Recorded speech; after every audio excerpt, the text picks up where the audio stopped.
brain of certain people or certain types of people. And like, if I were to say, an 80-year-old man was crossing the street, you go into your file and you bring up what you believe is an 80-year-old man. You see what he looks like. He might be kind of hunched Right. over and wrinkled or whatever, the way he was going across the street. Whatever it is, there's a preconceived notion of Right. this 80-year-old man. That may not be true of everyone. Right. It isn't true of everyone, obviously, because different people age different ways, and et cetera, et cetera. But you Right. still automatically have that in your mind to begin with. And I just try to eliminate as much as that as possible. Okay. So you are okay with people ascribing age to you. Like if I were to say, oh, Brandon, he's probably in his mid to upper 40s, that's okay. Yeah, I mean, I'm I'm fine with what I mean. I guess we kind of do automatically assign an age. I mean, maybe I don't really Yeah. care when I meet somebody. I don't really. It doesn't. The age doesn't really matter to me. So That you know. let me ask you this. When you meet somebody, you don't automatically ascribe an age to, like, so when I meet somebody, it's not that I'm trying to, but I Right. categorize like, okay, this is a younger person, so I'm Right. going to act accordingly. Um, Oh, yeah.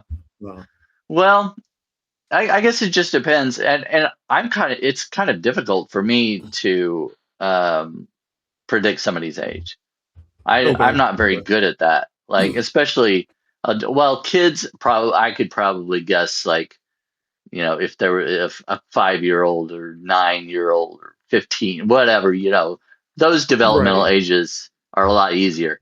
But once you right, get past adulthood, it gets more difficult because some people right. age more than others, and depends on experience and everything. But I think once you anyway, hit that's not 30, what we you're were. gonna. Oh Sorry, yeah, no. no, that's not why we are actually talking today. But that's good anyway. Hi Luca, hi Aaron, hi Copa Ganda, hi Marnie, who all's in here? Hi Eileen. Okay, hi Michelle, everybody in here. So I'm OnyxRose, and we have Brandon Ellrich of Brandon Ellrich is So Gay, and I just wanted to have a sit down, and this is going to maybe turn into a couple sit downs because I wanted to learn about Brandon's writing process and what inspired him to become a writer. What steps he took to solidify that. So hi, Intel. What's up? You're here just in time. We're getting ready to get started. So, Brandon, first of all, high school. Well, elementary school, middle school, high school. Let's just throw all those together. Um, how collectively, what type of person were you in those grades?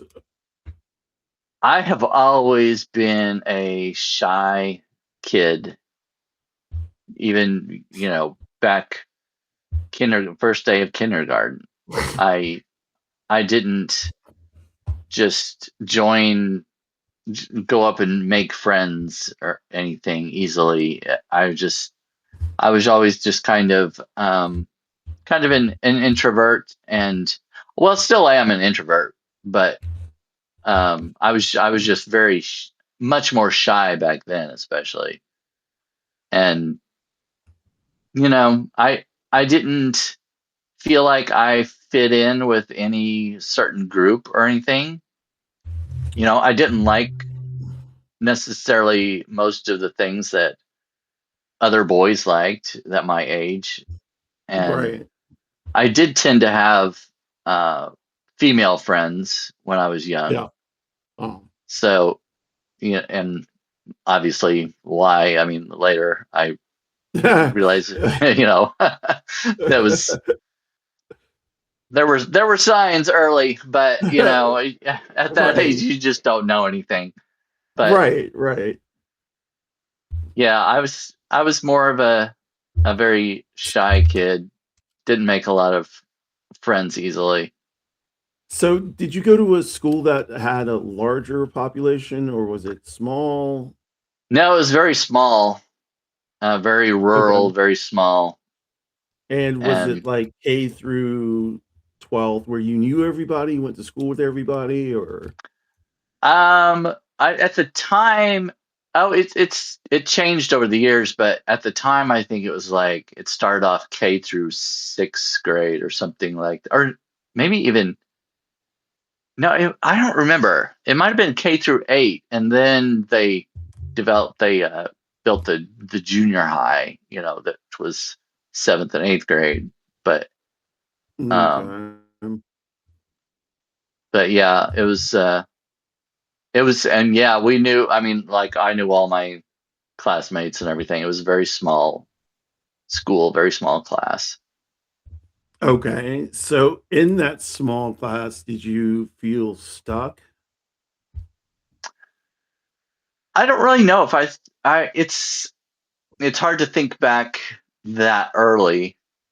Like I Okay. sh- I So, what I about later then? I think I would have preferred to be in a smaller environment, just because being introverted, being shy and everything, I think I would have had an even tougher time in a larger population, Right. maybe. I don't know. That's kind of You, my feeling. I didn't like big crowds, big groups or anything. So having a smaller group, smaller class, I think was um, better. At least I felt better in it. So okay. yeah, if that makes sense. No, no, it does. It does. But now, well, were you bullied in school? Yeah, a little bit. Um, Okay. in grade school, I remember there was at least one guy specifically. I remember he was kind of Yeah. a he was very, I don't know the word. Um, I mean, he was a bully. He was just Yeah. like to be mean, kind of. There's always this one person because I had the same one person who would chase me, and I had to reroute my way through different hallways and such to get to class so that, the bully didn't find me. Yeah. But uh, um, so did you start writing when you were young? Did you start keeping journals or anything like that? Hey, Sacred. I never did keep any journals when I was young. I don't Okay. remember a whole lot about I remember, like, I've always enjoyed language arts, English Okay. class, Right. and that was definitely my forte, like especially over math. I was terrible at math. Always, Yeah. always have been terrible at math. That was horrible. Yeah. I remember one time in third grade, there were these, I think they must have been high schoolers that came down to uh, kind of help the elementary school kids or whatever. It was in third grade, but there was the guy, the teenager, he was sitting by my desk and helping me with homework or whatever, or a problem, and was asking me something about the times table or something like that. And I couldn't figure, and I had my hands down below the desk, and I was like counting on my fingers, and he looked down there and he was like, he kind of smiled at me. I was like, he caught me. Yeah. But No, math, it was horrible. Did you go to book fairs then? Scholastic Book Fair. I mean, you had to have done Scholastic yeah, Book I Fair. yeah, I Yeah. remember the Scholastic Book Fairs. We had those Okay. big cases that they rolled into the gym and opened Yes. up. Yeah. Yes, yeah. Okay. A lot of Um, my the books I read, I liked reading. I checked out a lot of joke books a lot of times. okay. I liked reading joke books. I also loved Choose Your Own Adventure. Did you ever read any of Yes, those? yes, I did. Was Yes. it not Christopher Pike books, but the yeah, I do remember the Choose Your Own Adventure books. Yes. I don't know who Um, any of the authors of them were. I just remember I'd always get a different, as many you as the frozen? Am I library frozen? had. Oh shit. I think I may Oh, be you did? frozen you. Yeah, you Yeah. froze for a second. I can still hear Okay. you though. But Okay. Okay. Yeah, we're no, back. I would get I would get a choose your own adventure. And of course you could read those over and over again because you can choose a different thing every time. So it was Right. kind of a different book every time you chose it. Right. Right. If you would pick a different route. Right. Were you a reader when you were younger? Like a reader? Did you? Not really. I mean, I feel like I definitely enjoyed reading after I got out of school because, well, I think it's kind of the thing where if if they tell you you tell you to do something, you're not going to want to do it as much, you Right. know. Right. And we had to read these books and we had to write book reports on them, and that was a chore. That was homework. You didn't want to do those things. Okay. So, See, I was different. I like, okay. I felt that, especially in literature and in English, British English, American English, I wanted to write papers, you know, Yeah. and I wanted to read books. That was so I enjoyed it, and my teachers were very much pro. Yes, read this, and yes, write papers. So it was pretty Yeah. interesting. Okay, I didn't like timelines either. Like you had to read a book by a right, certain time, get it done by right. this time, and write a report on it or whatever. Uh, Now, of course, when I got into college, I liked school so much better when I got into college. I wish I would have had that kind of attitude and mindset when I was in high school and done a little bit better because I was very much an average student. Didn't really try that hard. I didn't care that much. then And what changed? I don't really know.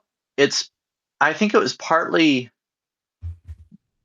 college is just a completely different experience. Uh, And you go to this class, you've got 10 minutes before the next one, you can go walk around, do whatever, and you've got spaces in between and go sit in the union and whatever. But it was just a completely different life and more freedom. uh, In high school, you're stuck with this right, very rigid schedule. You have to 4 minutes to get to your locker and get your stuff and go to the next class. Unless that's what we had at least. Like I think it was 4 minutes.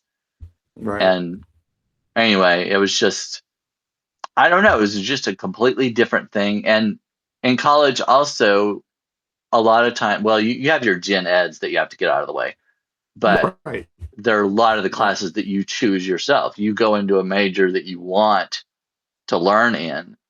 And so kind of that's a different motivation. Like I wanted to take these classes. I wanted to learn more about these things.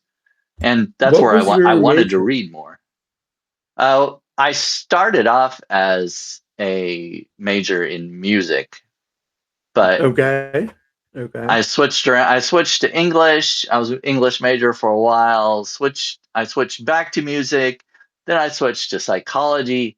So I just went all over the place, but I And ended up with what is your, yeah, go I ahead. ended up with a degree in psychology and a minor in music. Okay. Okay. Why did you end up deciding psychology over literature or English or any type of writing? I don't. At the time, well, I remember in junior high we had a career day, and they had all these different people come in from different careers, obviously. And there was this one Right. guy he was he's a psychology professor, and I don't know what it was at that age that I was interested in psychology, but I went to his session, I don't remember any of the Right. other sessions I went to. Don't remember at Oh all what I wow. picked for the other Yeah. ones. Okay. But I remember going to his and remember his name and everything. But it just really got me interested in that field. And I've always, and being an introvert, I think of a lot of introverts are people watchers. We kind Yes. of sit back and observe and kind of study, you know. Yes. We don't get like if you a lot of social butterflies will get in there, they'll talk to all the different people and go around and stuff. But they don't make real uh usually real significant connections, you know what I mean? Right. It's Right. just like here and there, yeah, hello, hello, hello, and they go and interact with everybody in the room, and I mean, maybe everybody likes them and everything, but Right. there's not a lot of connection.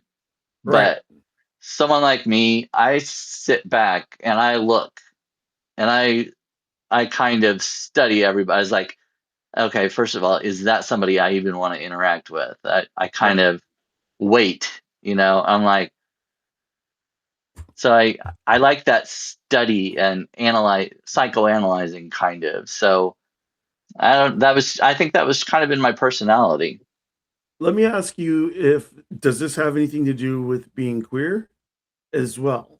I mean, by its very nature, we have to be hyper vigilant, Right. Yeah. and that I don't know, like psychology has always been something I've been interested in. I mean, that was my major too. Egg has a degree in psychology. Oh Um, yeah. uh, um, it, but Yeah, I don't know. I never thought about it at that time, of course, because I was in denial, and right, that right, right. wasn't even on I didn't connect the two things at all. But So, looking back, so early college years. Let's go back to college then. College, you weren't out. You were not out. no, when I got to college, I that's when I started exploring, Right, right, when went on the personal ads at that time is what I went on, right, and right, hooked up with a few guys that I went to college with and stuff like that. But right. no, I still wasn't out to anybody because the people I hooked up with, well, one of them I'm pretty sure he was out as a gay guy, and Right. the other one was he was not. He didn't want anybody to know. I think he was part of a fraternity or something, and he didn't want any of his, you know, his his fraternity frat brothers to know. bros, right? Yeah. So yeah, it was. Mm, okay. So I yeah, I made sure anybody I interacted with, I looked at their profiles. Like I didn't hook up with anybody who wanted a long-term relationship because I didn't think that was ever anything I was going to be a part of. I couldn't be in a long-term relationship with a guy. That just Okay. wasn't conceivable to me. Wow. So Right. Right. Right. I was just exploring my sexuality, on the down low and all that. Right. But Right. So yeah, when does writing come into all of this? Have you been writing throughout all of this, like your college years? I know you yeah, had to write papers and so on and so forth. But outside of writing for college, were yeah. you writing for personal? Well, I don't remember much in elementary school about writing or anything, but in junior high, that's when my seventh or eighth grade teacher, she was, I really liked her. She was probably one of my favorite teachers. And she, she kind of, I remember being really interested in writing at that time. And then through high school, I took a creative writing class, a poetry class, and did a lot of writing through high school, even assignments. And I was okay with writing assignments. I was much more interested in writing than I was reading in high school. I Okay. loved I Mhm. loved creative writing. I loved writing poetry and fictional stories and stuff. and I Okay. had good teachers that encouraged me, so that really helped. And Always then, good. that continued in college too. I really enjoyed writing, and I took British literature and advanced composition and stuff, and I enjoyed my writing then. Right. But Well, yeah, let's see. College lit. But you said you're a music major, a music minor. I Um, am. Yeah. and music is pretty much math related, isn't it? So you've got a math Well, brain. I mean, I can count. That's pretty much all. I mean, with music, there's not a whole lot of math involved. I mean, you have to keep rhythm and know, like, you got to know the difference between 3/4 time, 4/4 time, 6/8, and all Right, that. right. But I took band in high school, so I mean, I wouldn't consider that's very minimal math to me. I mean, I can count to What three several you times in a can you row. can right. So what did you minored in music? What do you play? I in high school, well, I started off playing the piano in like I started like fourth grade or something like that, and took piano lessons. And then when I was I think the summer before my sophomore year, I picked up the saxophone and alto saxophone, and I Okay. played that in 3 years in band. And then that was well, actually, my major instrument, because when you major in music, you pick you're either a vocal major or an instrumental major, and if you're an instrumental major, you pick one instrument usually, and you focus on that, and you learn the other ones too. But when I was started out, if it was a music major, I was a piano major, Right. and it took a lot of they required a lot of practice, and a lot Right. more than I was used to, you know. Right. Right. And piano, I mean, I don't want to be like elitist or anything above the other instruments or anything, but Uh-oh, here we go. piano is more difficult than any of the other instruments because you've got all of these notes going on. Yeah.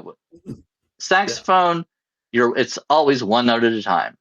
Right. Trumpet, you pick any other instrument, pretty much it's one note at a time.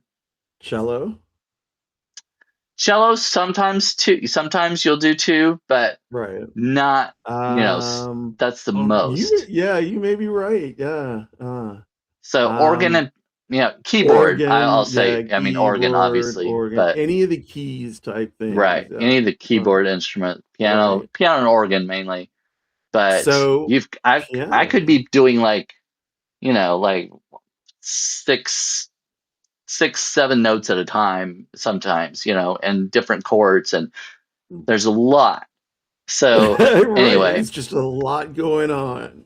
yeah. Um, So then I so switched to alto saxophone as my major instrument. I was like, well, maybe that'll be easier. But then, and we was got it? into all the theory and everything. It was actually, yeah. Right. And we got in the all music theory and everything, and music history. I was just getting, it was like, it took the joy out of the music. You know what I mean? So I've taken a music history class. I have not taken a music theory class, but I've taken a music history class, and it is a lot harder than people would expect. Yeah. It's Yeah. it's one of those classes that I thought would be an easy A, and it was not. It was Yeah. not an Oh, easy yeah. A. Definitely no. At least the one I took wasn't either. It was So, but terrible. uh, but you got through music and you minored in music with the alto sax as your main instrument. Yeah, well, with a minor in music, I don't think you really even had to pick an instrument, Okay. um, as far as a focal point. Because Okay. with a minor in music, you can't really do anything with that as far as Oh, job or anything. I you can mean, you write can, jingles. Come on, yeah, well, I commercials. know, yeah, but it's like if you're gonna, if somebody's gonna look at it as, it's not very much of an accreditation if you go somewhere and try to get a job or whatever. Oh, you're minored Right. in music. Oh, yeah, They're gonna be like, well, big yeah. deal. I But think it's a big deal, but yeah. So yeah, I mean, I when learned a lot, and I'm glad I did it, and I've used it a lot. It's really helped my playing and everything, but and Hi singing too. Margaret, hi Beth. Oboe, Joe, did you play the oboe? Whoever played the oboe is a beast. That is, I love the yeah. oboe. Yeah, I I love never the got to oboe. learn it, but I love No, the sound. I love I listening to, love the sound of the oboe, yeah. but just I've heard that trying to learn it is extremely difficult. Yeah, Um, I would. I bet your embouchure would right, have to, with that double right, reed, that would yeah. be difficult. Because I Uh, played the clarinet and I could no, do that, but that one was a little harder than the saxophone as far as the embouchure is concerned. But then right. the oboe, I think, would be, uh, Tiny and hard. yeah, I played the tuba, so the embouchure is a completely different right, style. Different yeah. muscles. Well, not different muscles, but like stronger or more relaxed. I guess I don't know. Those tuba was a lot of fun. I was thrown into tuba. I wanted to play saxophone, and she was like, "Why don't Oh, you play tuba?" So um, so when did you through college were you writing personally? Um well, I took I think it was, I don't remember which literature class it was. Um, and my teacher, she had published a book, and I don't know, once I was reading all these books, and I'd had this, so right after high school, actually, I guess I started writing it right after high school. I had right. this idea for a book, and I Okay. thought it was a pretty unique idea, and it was about this high school kid who murders his best friend, and it goes backward. Like, the first chapter starts the day after he did it, and he tells you Right. right at the beginning that he did it, so there's no mystery to it. you Right. you know he did it, but Right. it goes backwards, showing kind of his, um I don't Thought know how to process? It's like yeah, but backwards, you know what I mean? Like, it goes right. from guilt back to innocence. So Right. you see the day after and his mindset and everything, and then the next chapter is the day he did it and the method he used and everything. And then so it keeps going back and back until at the end you may or may not find out why. Okay. So And that's kind of the is mystery the of it name anyway. Tell Me No Secret? Yeah, yeah. So the name of the book, yo, in the audience is called "Tell Me No Secret" by Brandon Ellrich. You can find it on your lovely Amazon, and I'm sure you can find it on Powell Books and things like that too. Can you find it on Powell Books, maybe? I don't Um, know what Pal book. I'm not sure. I'm not familiar with that uh, one, but I know you can do it. okay. Find it on Goodreads and Amazon and Barnes and Noble. Goodreads, okay. Barnes and Noble, okay. Good. Yeah, I mean it's Um, pretty much wherever books are. But so I wrote this. It was a short story. It wasn't very right. long. I asked my professor if she would read it, and she did, and she said you should get this published. So Oh, wow. I Okay. started sending it out to publishers and everything, and I got rejection. You always get rejection letters. I mean, everybody does. Yeah. That's just how it Yeah. is. Okay. But eventually, I I decided I wanted to write a sequel to it, and actually it ended up being a prequel. And then after that, I wrote a third one to kind of wrap it all up. So I thought, well, if people don't like, because a lot of publishers don't want to publish really short stories, you know. Right. Right. So I decided to put them all together into one book, and that's what I did. That's what this one is. Tell Me No Secret is the compilation of all three of them together. Okay. Okay. Thank you for telling me that. I was like looking. I was like, where are the Yeah, other no, two? no. Yeah. I decided, I was like, well, if the first one was too short, I'll add all three of them together and Right. publish it that way. So So did it's you divided. self-publish? Yeah. Well, um, that one. So I'll have to go back again. The Uh, okay. so Okay. I had that, and then I came up with another idea of a book called Like a Mousetrap, Yep. and I self-published that one on Amazon. So Right. that's what this is. Yes. Yes. Now, is this with someone? Did you write Now, this with it says okay, okay. I see it. Never mind. no, I think I hired a guy to kind of um, There's an copy or editor on line, here. yeah, edit. But no, it's just I don't me think as this is far the as the right one. author. Oh yeah, there okay, this is the right one. I'm sorry. Yeah. But that Brandon. one, Okay, so I go ahead. that so it's I'm a mess. But I wrote Like a Mousetrap, and it was also a very short one, and I just self-published it. And then kind of got the Right, feeling, just like with Tell Me No Secret, I was like, it's kind of short. So then I right. wrote another one as a two-part, and then I put them together. So the one, I don't know what it shows on Amazon right now. Actually, I was just working on it earlier today to kind of update it and everything. So you may not be able to order the right one until like 72 hours from now or whatever. But The one that says like, is it the mousetrap one? yeah, Like a Mousetrap. There was, because I originally had book one and book two It's separately, and then I decided to put them yeah, no, it's together. there. It's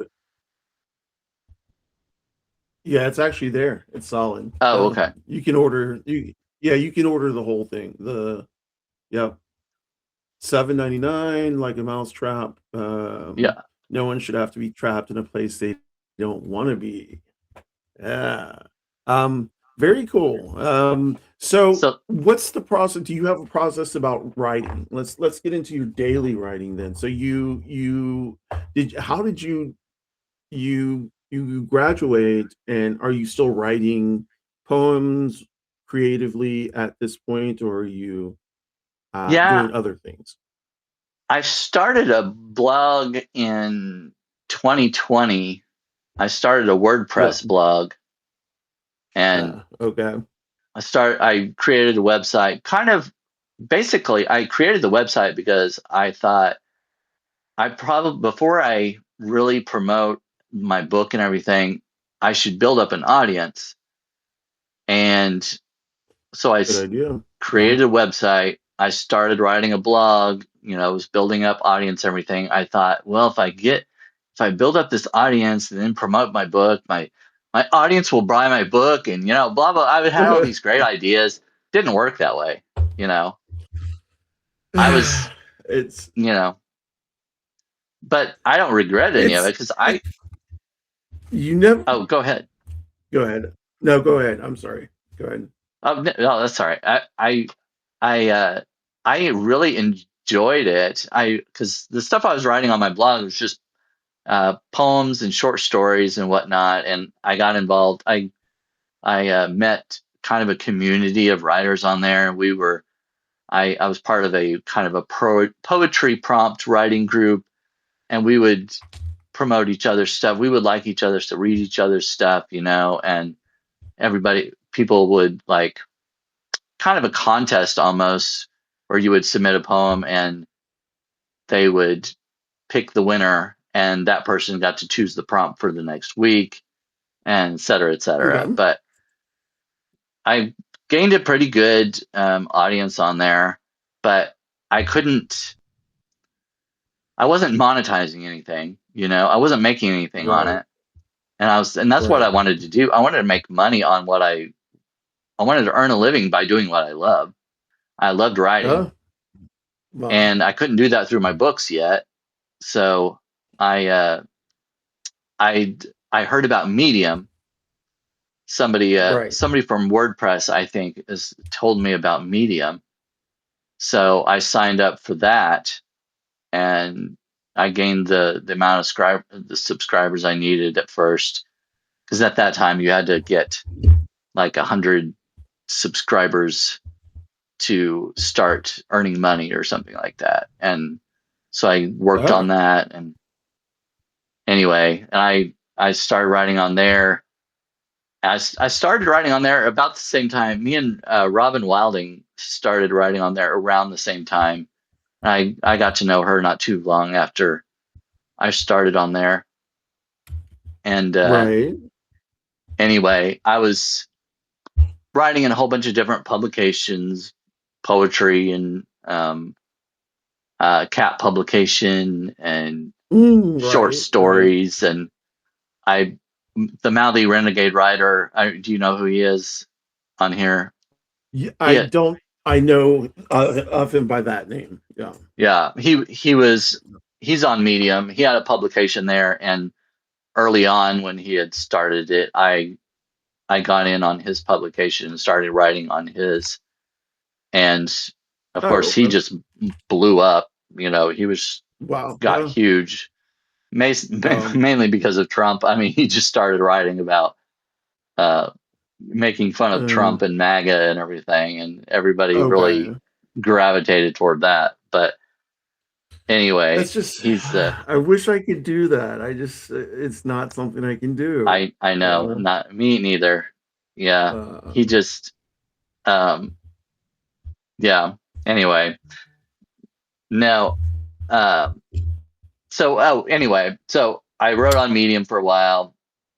I had heard about Substack from Tom Krugler. I don't know if you've heard that name or not, but I he haven't. had a huge following on Medium. He's really big on LinkedIn, and that's where I had seen him. And he had been talking about Substack and trying to promote, because he'd kind of gotten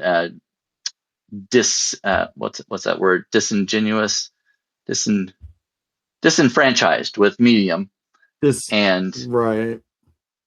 he started writing on Substack. And from what I had heard, what the way he was describing it, it sounded like Substack was more for like professional writers in certain, like you had to be a professional, I don't know, professional marketer or a professional in a certain category. And I was Like like, a well, that doesn't political really, writer. yeah, Um, somebody that had some kind of educational background that was very specific for this thing, whatever it was. yeah. And then Robin had moved over to Substack, and she's a humor writer. That's what she Right. was writing on Medium. And the Mouthy Renegade Writer, he was just, writing humor stuff basically, and rants about Trump. And I was like, well, Right. it doesn't look like you really have to be a professional in a certain category to be on there. Right. So I was like, well, Right. I might as well try it, because I had been writing some humor on Medium. I started writing some writing prompts, and I always like to twist things around. From Yeah. Yeah. from what you've read Uh, of my fiction stuff, at least, I like to right. take Right. things and twist them on their heads. But there'd be a writing prompt, and a lot of people would write something similar.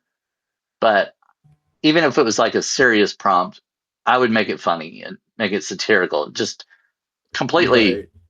changed the vibe of it. Right. And people started telling me how funny my stuff was. And I had never considered myself a humor writer before. Never done any humor writing, really. Really? I Okay. mean, Okay. I've always been like sarcastic and everything, never a class clown or anything like that, but Well, I've always had a sense of humor, and yeah. Well, I don't know, I just never just always written fiction and poetry and never even tried satirical or humor writing. And so right. I started leaning into that when I was on Medium, when people kept leaving comments. They're like, "Oh, this is hilarious," and blah blah blah. I was like, "Really?" So, like, okay, so, so you found your avenue. yeah. I just kept doing that. So I was like, okay. So I went over to Substack. I was like, well, I guess that's what I'll do, Right. and Right. that's kind of where it headed. I mean, I still when I was writing also on Medium, I was writing an LGBTQ plus publication, and before I left and came to Substack, I was getting a bunch of articles boosted on Medium. They have a boost program, and if they Right. I think I saw that. yeah, if they choose your writing, if it gets nominated and chosen for a boost, it gets put out into a larger audience, and you get a lot more money for it.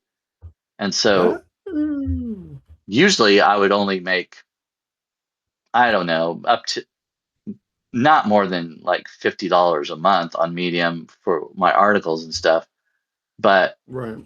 when I had all these articles boosted, I get like, I don't know, I got up to like $800 a month on doing it with all these boosted articles. And Wow. then, Wow. but they completely changed the boost program around. They weren't accepting the same things anymore. My LGBTQ stuff wasn't doing anything anymore. So I was like, Right. at that point, I was like, well, I'm going to Substack and I'm going to try it there because it was Right. just too volatile. Medium, you couldn't predict what you were going to get or anything, and you couldn't like Was hope for a boost because you didn't know if you were going to get it.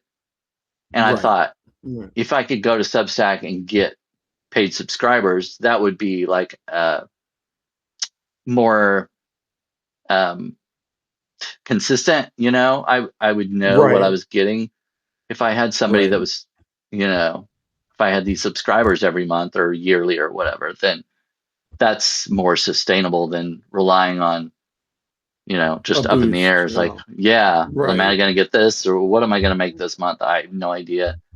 So Right. that's when I started on Substack, and I have written some LGBTQ stuff, some more serious stuff on here, of course, but a Right. lot of it has Yeah. been the humor and satire. And then, of Right. course, at the beginning of this year, I created my new publication, Ellrich Unraveling, and Right. with Which for fiction and we do poetry. love. And that kind of brings us, that's kind of full circle back to when I started writing. That's that's what I started writing is fiction and poetry. Yeah, yeah, yeah, yeah. It is full circle actually. So when you write though, tell me about your writing process. Do you get up every morning and start to write? Like every morning you get coffee, sit down, Pretty look much. outside, fucking write. Oh, you do? I mean, Okay. I get up usually first thing in the morning. I'll check my notifications usually on Substack. I'll have notifications of likes or comments or whatever, and I go through those usually first thing. So my Right. phone's right beside my bed, and so I grab my glasses and get my phone and before I even get out of bed. I'm just looking at notifications and stuff. And then, but Always. then, yeah, Always. I'll go and No. make the coffee and go to the computer and open it up. And I have a hard time avoiding the stats. I always want to look at the stats, you know? Yeah, yeah, yeah. I get that. I get that. Yeah, Um, because I want to try to remain consistent. Like when I look at my views and stuff, I like them. I within a I don't certain I don't number. yeah, yeah. Yeah. I Well, I mean, consistency is key in order to keep the same people who are subscribing to your stuff, you know. But when does yeah. has it, has it, do you see it as, you definitely see it as a job. Do you see it as a passion? Yeah, I like it. I enjoy it a lot. It's I just like it's really hard when it's I feel like I have to spend so much time writing and putting stuff out there, and it's really not paying off for the time I'm putting in. You know, they're not Yeah. equal, you know? Yeah. Yeah. Yeah. And That's, I think, you know, I think that's the way it is. You know, at least, I don't know. I write on Beehive, and I went over there with just little subscribers, 205. I now have like 190. You know, at one point for the first months, I'd put out like 40 articles. Um, you know, it's just it if it clicks, it clicks, and if it doesn't, it doesn't. You know, yeah. so I don't know what to say about that. But, Yeah, and I see some people's writing, and I'm some people just, word vomit or whatever they just put out, or kind of whatever, and some people respond to that. Some people right. enjoy reading that kind of stuff, and but I don't know, I just have a hard time doing that, because I'm just used to I guess I'm just used to like editing and making everything. I'm kind of a perfectionist, and maybe There that's we go. I was gonna. part of my problem. But Right. I was like, I've got to, whatever I put out there, it's got to be the best that I can make it. You Right. know, I So how much are you putting out a day? And how, like, what's your output like in a week? And um how do you go about deciding what you want to put out?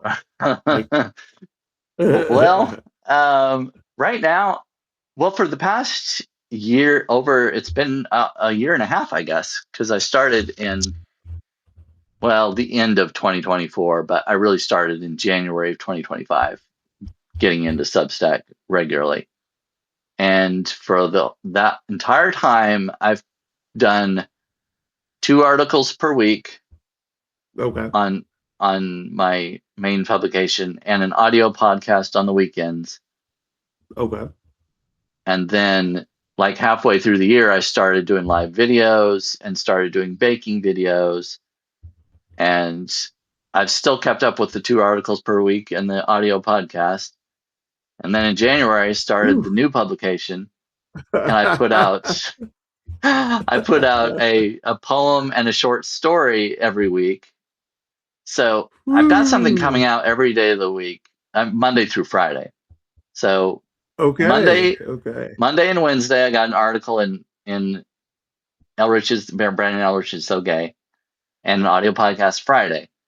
Ellrich Unraveling, I've got him on Tuesday and Thursday, a Okay. poem and a short story. And in between there, I put the audio out, you know, the Right. And then put it on audio and then, podcast. And then I've and got then you my have lives. the gay pussycat lover also. Right. Right. Right. Now that one, I kind of left that one alone for a while, because it wasn't getting a lot of traction. So I was almost going to turn off paid subscriptions, and then somebody became a paid subscriber just last month. So I was like, oh, I've got to start doing that now.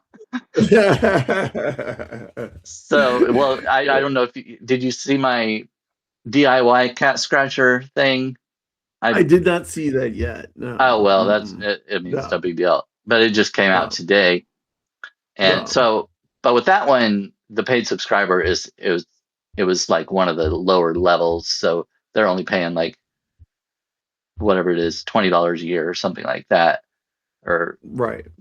so I don't feel as like I need to put out as much for that. Right, So right. Yeah. I might Levels. do There's just like levels. right, right. Right, right. But Um, I got like I at first when I started my Brandon Ellrich is so gay, it took a little while. I think it was March when I got my first paid subscriber, and then maybe right. a couple months after I got another one, and it's kind of gradual, but um, I think I've got like 38 paid subscribers or something like that on my Okay. main publication.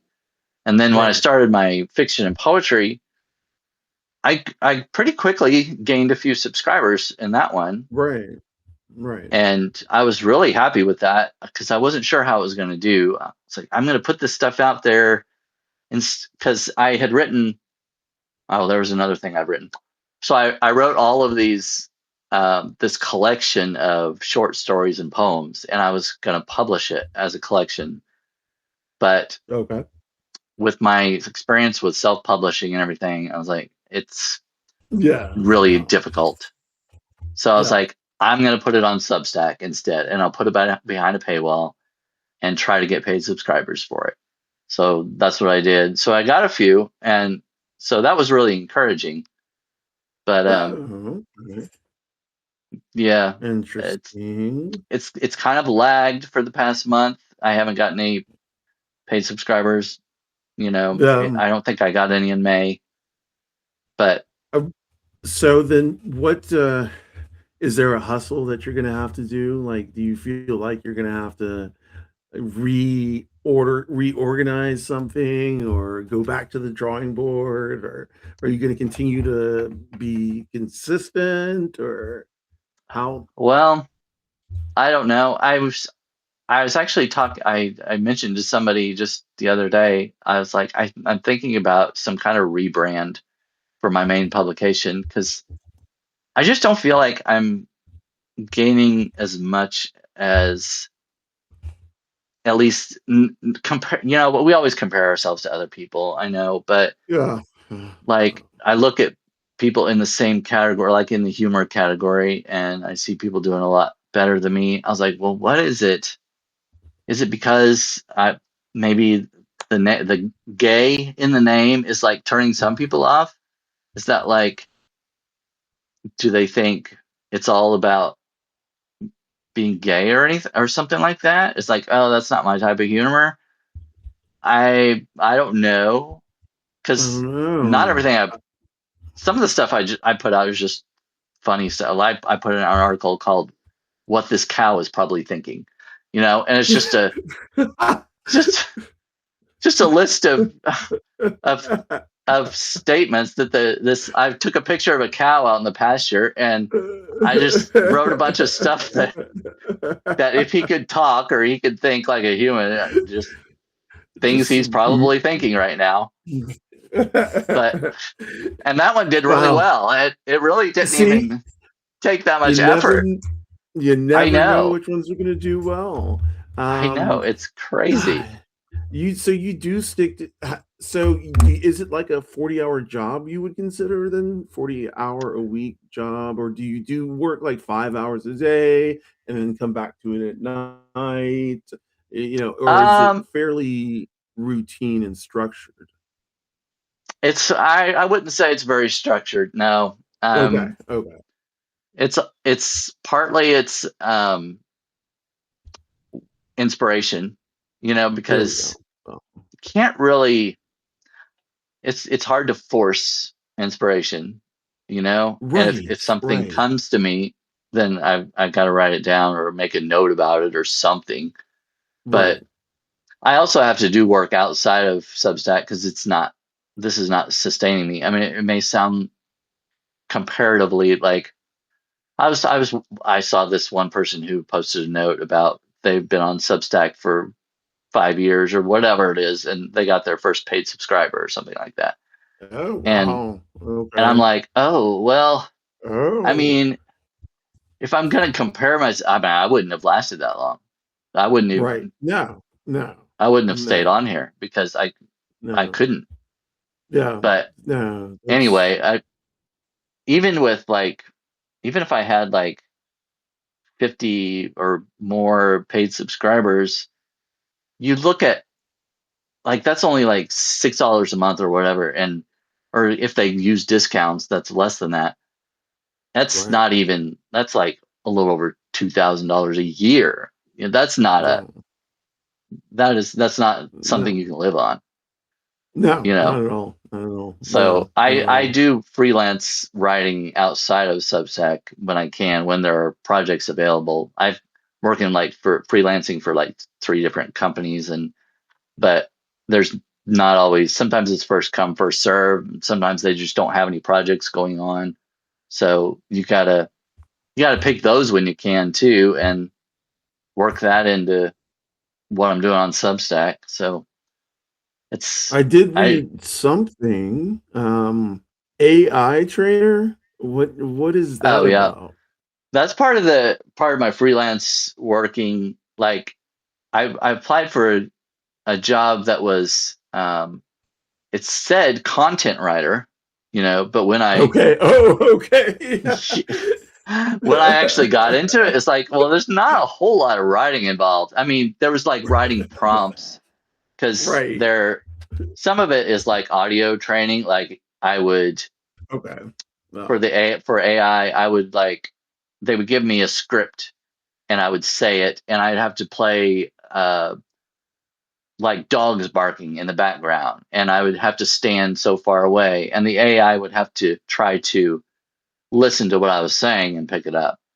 And okay. so it was Okay. basically it's just training the AI to learn to listen better and to weave through the noise and all that. So Huh. it's not the type of AI that's like taking over writers' jobs or anything Right. in Right. in that case. That is It's just like that. evaluating. It's some of the projects were like it's the AI would give you a vacation itinerary. Like say Right. I want to travel to Atlanta in September, and I'm taking we're going to have kids and an elderly parent, and we want to do something fun and educational, and it's supposed to give you this itinerary, you know. Right.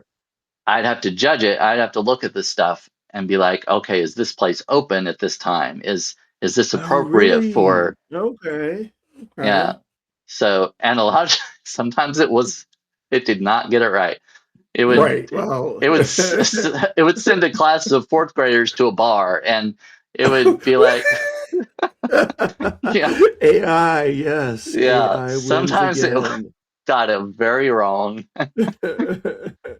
Yes, but AI of the 20 toes. Yes. Oh God. it was it's interesting stuff, Right. and it's kind Right. of fun sometimes. Some of that stuff is Right. kind of fun, I think, but you know, Mm. Okay. Um, well, we're it's kind of funny. We're at an hour, and I've kind of hit yeah. most of what I wanted to talk to you about Oh, well, in terms of your process. Let me ask you this though: how we've all, within the circles we run, we've heard about Substack supposedly being a bubble and like the bubble being about to burst. And what do you think happens after Substack? I mean, if it all just exploded tomorrow or whatever, Substack, I mean, I would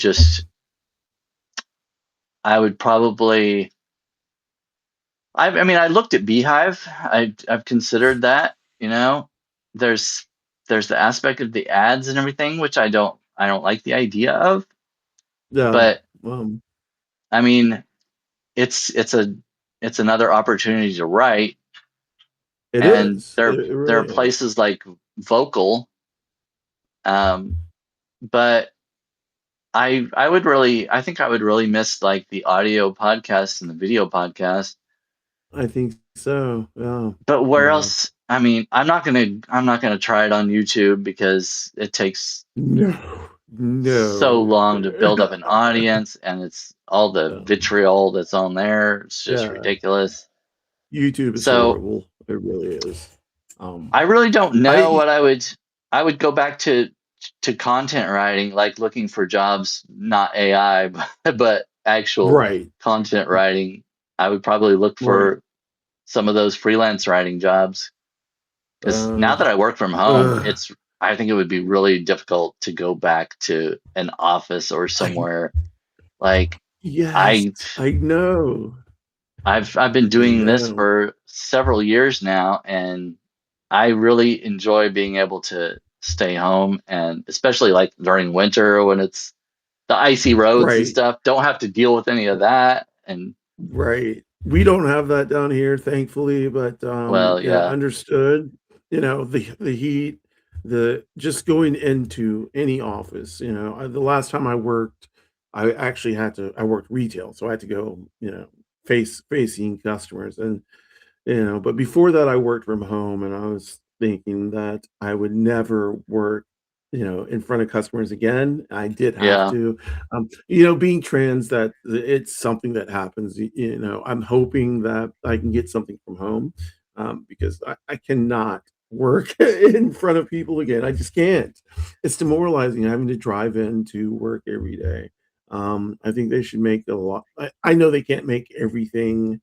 Um, Remote. That's ridiculous to say, and it shows yeah, privilege. But I still yeah. I like working from home. I like using my own I toilet. know. Let me put it to you like that. Well, yeah, that's too. Well, yeah, yeah,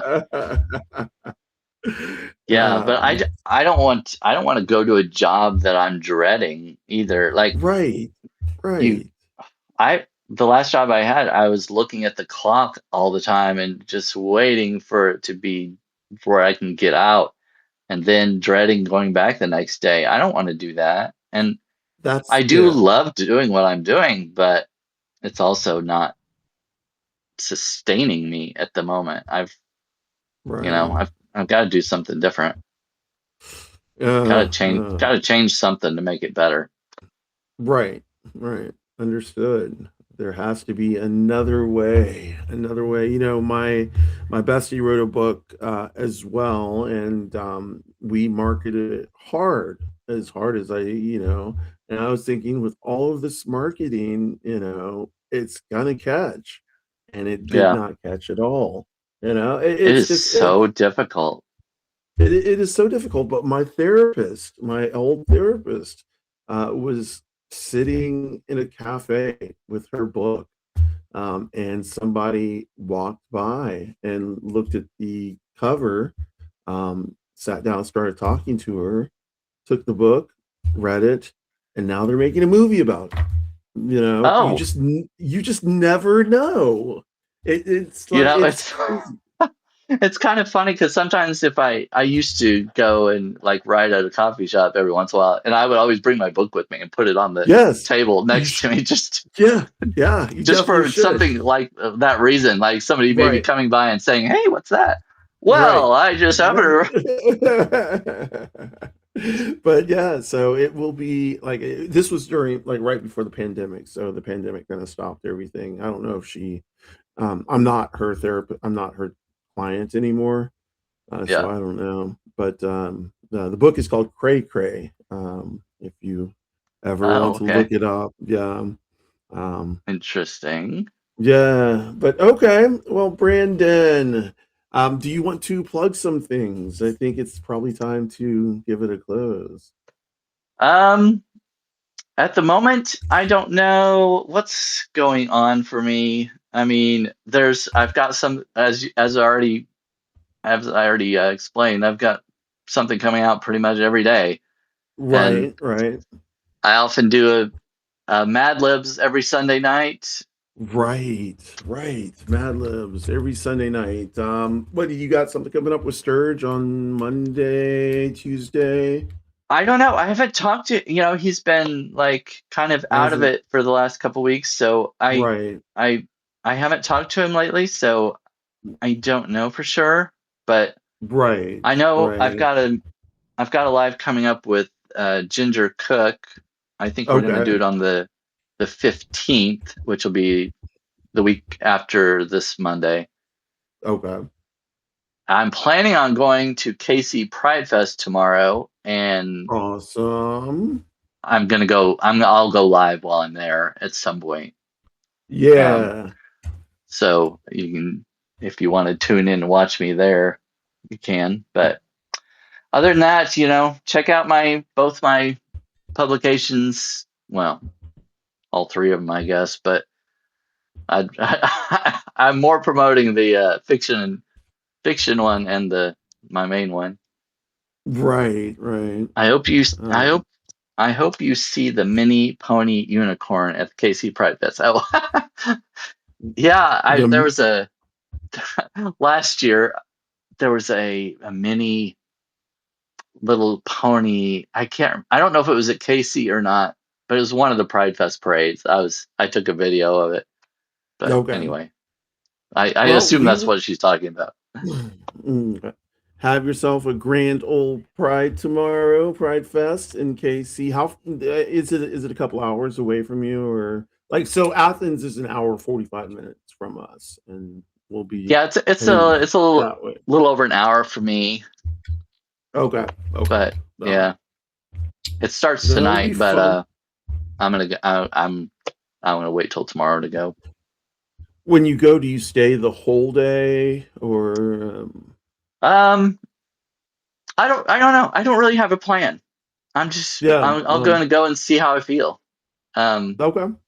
if I go Uh, with like last year, I went with my friend Allie, and I think she was ready to leave before it was the end of the day. There was a lot of walking and everything, and she was like, yes, yes. so. Pride is a lot of walking.